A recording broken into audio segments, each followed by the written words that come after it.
Good morning, everybody. Good morning. Everybody settle down. Okay, it is Wednesday the 15th of October here in Staffordshire County Council in the county buildings. Today we are going to be going through the cabinet agenda. So, item number 1, are there any apologies for absence? Good morning, Leader. I have received just the one apology from Councillor Miners. And we've got Patrick Allen. So we have two, Andrew Miners and Patrick Allen. Are we all good? Marie, good point. She said she was going to be here this morning. And Marie, and we have quite a few officers by looking. Sean, they're not meant to be here today. Well, Philip White, according to that. I've got 3. So we've got Marie, Pat and Andrew Miners. Yep. And of course, Pat. Yep. Flaherty, the Chief Executive. Item number 2. Declarations of interest in accordance with Standing Order number 16. I'm going to ask members, are there any declarations of interest at all? None whatsoever. Wonderful. Moving on. Item number 3. Decision of the notice of the meeting held on the 17th of September 2025. It's in your documents, pages 5 to 15. I say that I move the minutes of the meeting held on the 17th to be signed as a true record. Is that agree? Unless we hear any comments at all about the previous minutes of the meeting. Wonderful. Agreed. Are we all agreed? Thank you very much for that. I will sign that. Pass that across. Thank you. Next one, item number 4. The leaders' update is where I get to do an oral report. I feel like a newsreader from the 1970s. Here's the news. Here's the news. Colleagues, we meet today at a time when clarity and purpose matter more than ever. There's been a lot of discussion recently about our environmental commitments. Let me be clear. This administration is not stepping back from our responsibilities. We're stepping up to them, but we are doing it differently. We're moving from declarations to delivery. Rescinding the climate change emergency at full council last week was a clear statement of intention to focus on practical environmental improvements. Making the right choices to protect the environment, cut waste, lower costs and make a real local difference rather than chasing unachievable and unaffordable net zero policies. You'll hear more about this kind of pragmatic, real-world approach in the paper regarding electric vehicle charging points today. People don't want politics, they want progress, and that's what we're focused on. In our first 100 days, we've got on with the job. We've launched a full efficiency review, started reshaping the council plan and taken action on the issues that matter most. From SEND, reform and roadworks to safeguarding our county farms and strengthening community safety.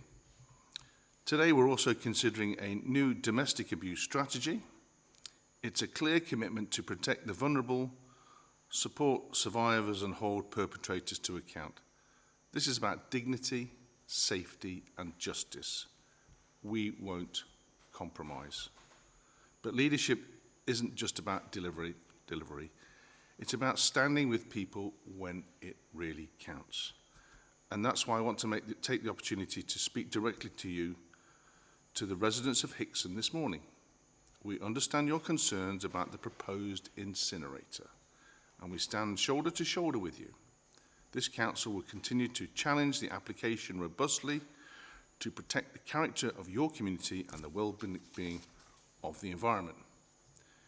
We aim to make sure your voices are heard so that the government planning inspectors can be in no doubt of your views.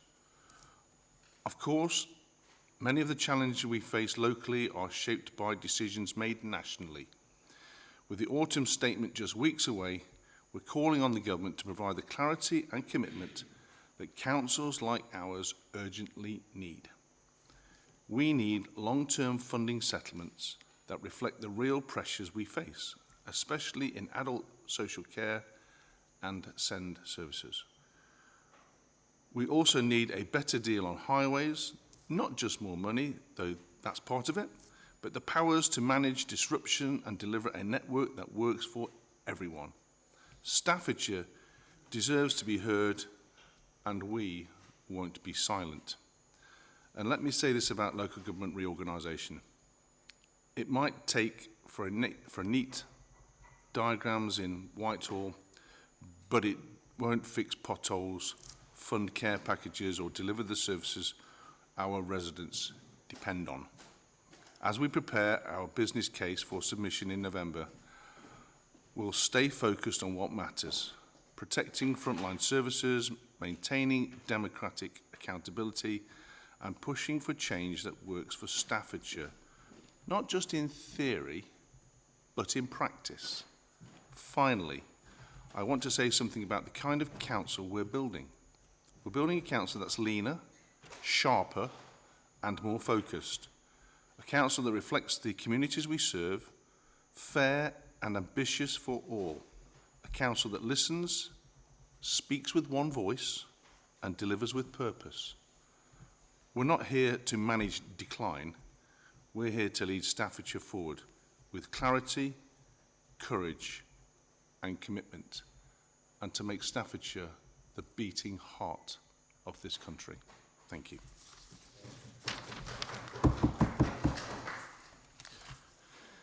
Wonderful, thank you. Item number 5, minutes of the meeting of the Property Subcommittee held on the 17th of September, pages 5 to 15. Have we all had a chance to look and review those papers? Any comments at all? I move that the minutes of the meeting of the Property Subcommittee held on the 17th be received. Is that agreed? Agreed. Thank you. Item number 6. This item is for information, so what I'll do is invite the Deputy Leader to read out the statement. Cabinet members may indicate they wish to rise for an issue of the statement later on. Councillor Murray. Good morning, everybody. Obviously, this Staffordshire Means Business update. As always, providing an update on the numbers of people claiming universal credit who are required actively to seek work. But first, Staffordshire employment levels are higher than the national average. Our increase in claimant counts is lower than the national average as well. That's only part of the story. The average wage in our county is still below the national average. And this is something we will be focusing on in the coming months. Staffordshire does have some amazing, very large projects coming forward, from the Central Edge to the West Midlands Interchange, plus the future development of the 5500. This is a positive sign for Staffordshire's economy, who will continue to grow and give long-term job security, plus high-level wages with our future skilled workforce that can be delivered through our county's amazing colleges and universities.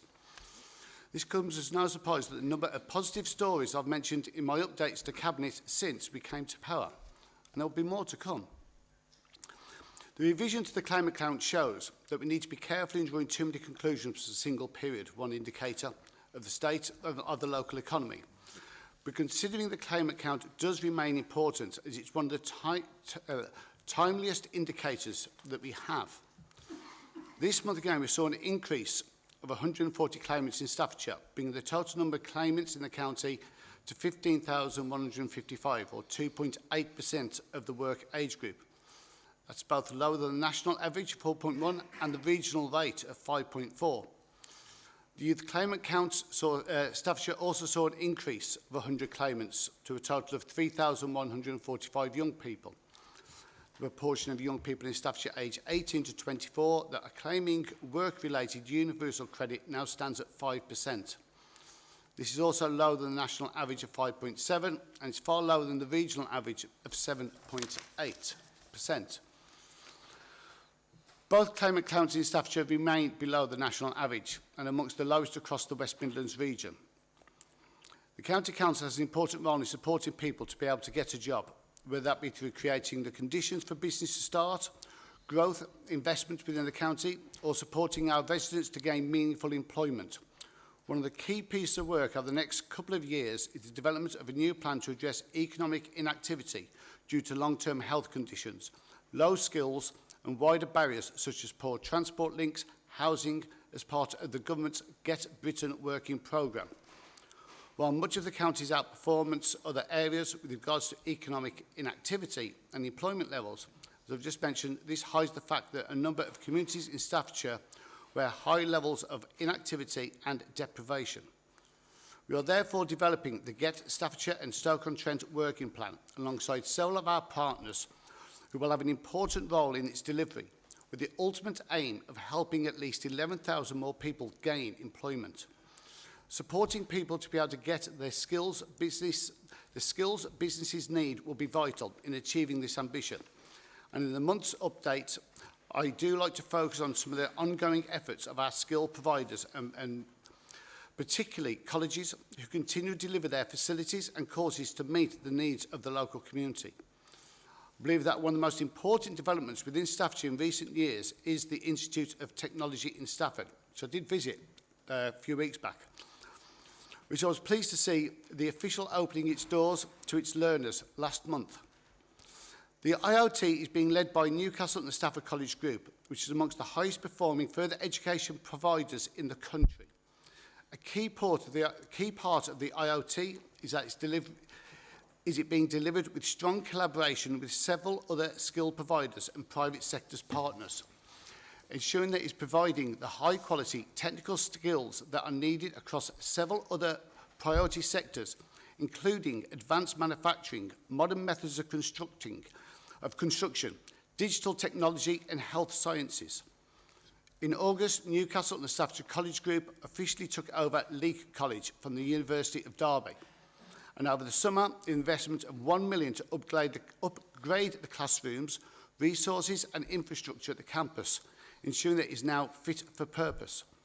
South Staffordshire College, new campus in Tmestamps, has also recently opened its doors, having relocated to the centre of the town.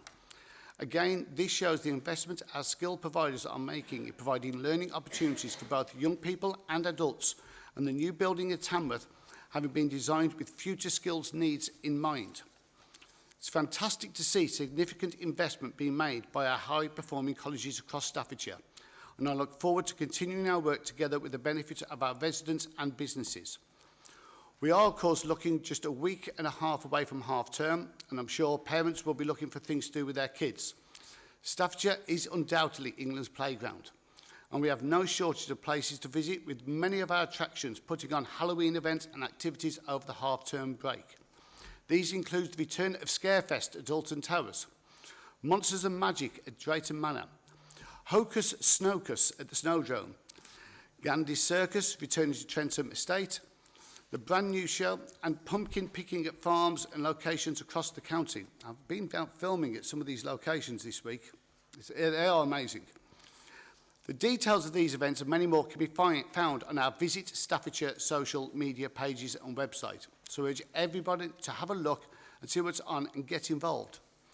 Finally, this month, I want to take the opportunity to congratulate two of our pubs which have recently won awards in the prestigious Great British Pub Awards 2025. The Crown Wharf in Stone was named the overall Great British Pub of the Year, having secured the title of Best Town Pub, whilst the Manor House in Whittington and Kinver was awarded Marston's Pub of the Year. I mean, we have some of the best pubs in the country, in our county, the best pub in the whole country. The continued success of our Lister's being recognised through these types of awards play a major role in putting Staffordshire on the map, and the County Council will do all we can to shout about it, how great our county is. Thank you.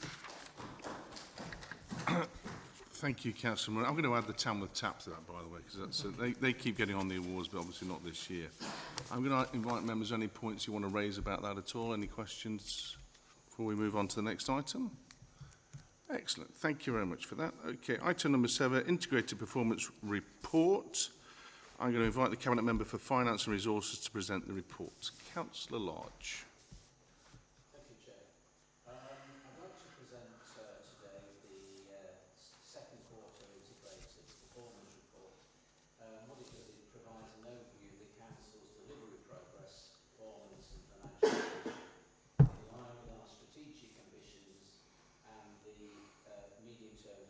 strategy. It also includes a selection of highlights from our first 100 days of the reform administration. Looking in a little bit of detail, currently the current forecast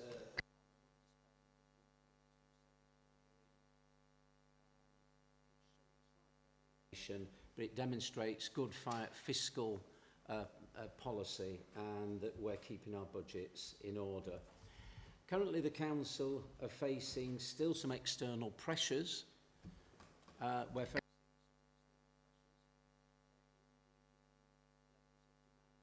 facing care market across both adults and children's social care. The Children Families Directorate is seeing a forecast overspend in children's services, but the we have underspends in certain other areas, and this has allowed us to compensate for the two areas in such areas as staff vacancies. The capital programme shows a forecast spend of 159.8 million, which is a reduction in the spending. This is due to some projects being rephased and delayed in the 2026-27 capital programme. So what I'd like to do is recommend the report to the Cabinet. Thank you, Councillor Lodge. I'm going to ask colleagues and members, are there any points and questions they would like to raise regarding this? Councillor Lakin. Yeah, just one really on the. It's almost 11 million reduction in the capital forecast between Q1 and Q2. I know you've just alluded to part of the reasons. Could you just explain in a bit more detail why or how we've managed to get that reduction? That's regarding. Yes. Yeah. Regarding the school's capital, is that that's been a rephasing of a couple of the projects, and the school schedules being changed. If I could ask my colleague, Councillor Mason, on the highways to elaborate on that particular area. Is it Councillor Mason? Would you like to give some more information? Yes, of course. Yeah, there is a couple of areas on the highways where we've rephased some work. A couple of capital programmes for Norton Keynes and Lichfield, where we found conflicts with some potential drainage renewal works and some development work. So if we'd gone ahead, we'd have been spending money and had nice roads for a few weeks, and then we'd have been digging them up again. We've also I decided to halt for a period of time the footway programme where we were top dressing it. Generally it's gone okay, but in one or two areas we've had a number of resident complaints where it hasn't delivered the quality that we expected. So we've taken a time out to review that, to review all areas and see whether there's a fundamental underlying issue of how we're going about it, or whether these were particularly one-off issues that need to be addressed. As soon as we have that report, we can understand what lies below, then we will look to resume that early in the new year as we can. But I felt it was better to stop it, understand the issues, than to plough on and just keep spending the money with potentially more complaints coming down the line. Thank you, Councillor Mason. Councillor Alex Hunt. Thank you. Could I just ask, what's our current progress with the strategic reviews and how does it link with this report? So could I ask our progress currently with the strategic reviews we've been doing, how it links with the report? Apologies. Sorry, I don't think my microphone is working. Yes, currently we have 55 metrics in this performance report. And the plan is that we have taken a few steps in terms of we're working through the MTFS now and also the forward plan. And the plan is to review all of the metrics going forward. We've also introduced a number of strategic reviews within a number of different departments. And again, that will be the information from that will be fed into our forward plan and into the future MTFS. Thank you, Councillor Large. Any more questions? Councillor Haley-Cole. Thank you. So it's just on the metrics. Obviously, we've looked at the metrics in our cabinet and there are a number. It'd be maybe worth sharing kind of our focus and why we've chosen to reduce them. Yeah, one of the things that we're working through on the forward plan is we really need to focus on the key dynamics, the key impact areas that affect the people of Staffordshire. So we will have in the future some very focused, around 15 to 18 metrics going forward that we will commit to. So that's where the changes will occur in our new plan. Thank you, Councillor Large. Any more questions? I will then ask Councillor Large if you'd like to propose the report. I'd like to put this forward to Cabinet for proposal. Thank you, Councillor. I'm going to ask members, are we all agreed to propose the report? I agree. I think we'll take that as a true record. Thank you very much for that. Item number 8, Staffordshire County Council's new approach to delivering the LEVI Fund. Now, for the purposes of the fact that Councillor Miners, unfortunately, is not here today for other reasons, I shall be Councillor Miners to present this report on behalf of him. What I intend to, I'll read out his statement. I think it's a very good bit first and some points. We will take questions, and obviously I have Darryl here, our officer, who can help support any answers to that. The LEVI programme is important in delivering the right type of charging infrastructure to meet the needs of electric vehicle owners in Staffordshire. It's vital that we utilise what is a considerable amount of funding in a way that is beneficial to everyone. After careful consideration, our renewed focus as a county council is on charging infrastructure on publicly owned land, such as car parks and community hubs. This will help to minimise disruption on local roads, which would result from on-street charging. It is therefore our intention to withdraw from the LEVI consortium so we can direct our allocation of funding to local priority areas. And in summary, in March 2024, the then Cabinet, enhanced through the executive decision in January 25, approved the allocation of 90% of its local electric vehicle infrastructure, or LEVI, it is well known, capital funding at £4,129,200 to the Midlands Connect consortium led by Nottinghamshire County Council. Following the elections in May, a revised priority has been agreed to focus on investment on charging infrastructure located on publicly owned land, including car parks and community hubs, rather than on-street charging, an approach that aligns with the hierarchy set out in the previously agreed Staffordshire EV Charging Strategy 2024. Midlands Connect, the Office of Zero Emission Vehicles, and consortium members have been informed by the authority's intention to withdraw from the consortium and withdraw our allocation via a letter sent on the 11th of August. And at that point, I will take any questions.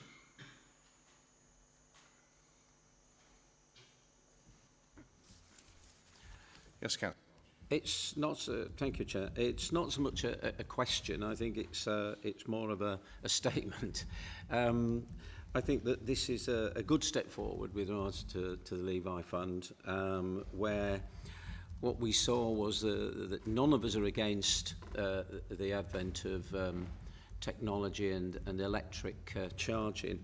It was the methodology and the delivery that we were not comfortable with, because at the end of the day, where we were looking to place these areas, there was absolutely little or no demand within the documentation and evidence to support that.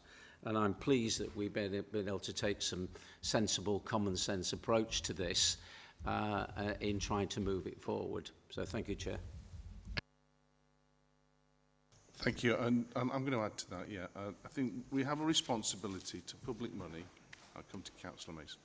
We have a responsibility for public money to spend it wisely, whether it be money raised within the local authority or whether it be money we receive from government centrally. It is public money, and therefore we have a duty of care. Councillor Mason. Yeah, again, it's just an observation. This approach actually will bring real benefits for those local communities, and it will make it equitable. We already have issues of parking and conflict and stress every day across our terrace street areas. They weren't built for the number of vehicles that they see, but they get them anyway. Adding a charging point outside of one house that somebody 25 doors down wants to actually access only adds to that stress and conflict and difficulty. By putting them in community hubs and community areas, we actually make this available across the entire community on an equitable level. We also reduce, of course, the infrastructure disruption and costs around providing these by not digging up every road in a particular area. So it does actually bring real benefits to the community by taking a different approach. Thank you, Councillor. Does anybody else want to make a point before we go forward? Councillor Hunt. It's just a question. It'd probably be Darryl to answer it, so apologies to drop this on you, but you're one of those that, in coming up with this plan and this funding and all this, was there any account in terms of the funding and joining consortium where they took into account the actual electrical grid? Because if you start to have more of these built throughout Staffordshire, especially within Stafford more so, wouldn't that start putting more pressure on the actual electrical grid and the power that can be distributed with our power supply? That's all. It's just a concern, really. Through you, Chair, just to confirm that the project, whether it's through the consortium or our own approach, works with the power providers to make sure the energy is there. Thank you. Thank you for that. No more questions? I'm going to move the recommendations for the report. Those in favour? Aye. Any against? Thank you very much. We'll move on to the next item. Forward plan for key decisions going forward. I'm not going to read out all the bits and pieces. I'll just read these sort of en bloc. If you look at within the document, it's pages 93 to 100. It's got the list of the items we want to do, from devolution, Nexus Trading Services, half-yearly treasury management, domestic abuse, renewable powers, discretion, local transport, medium-term financial plan, special educational needs, home care, East Staffordshire transfer, waste management. There's a long list here, isn't it? Environment strategy. Okay, I'm going to take them on block in terms of that. The forward plan basically is a list of the matters coming before the Cabinet over the next few months. Are members happy to note this and the contents going forward? You all had sight of this and view, hadn't you? Wonderful. Okay, thank you very much for that. Item number 10. Exclusion of the general public. The Chairman to move that the public be excluded from the meeting for the following items of business which involve the likely disclosure of exempt information as defined in paragraphs of Part 1 of Schedule 12A as amended of the Local Government Act 1972 indicated below. And there will be a brief break while we lose transmission. Thank you.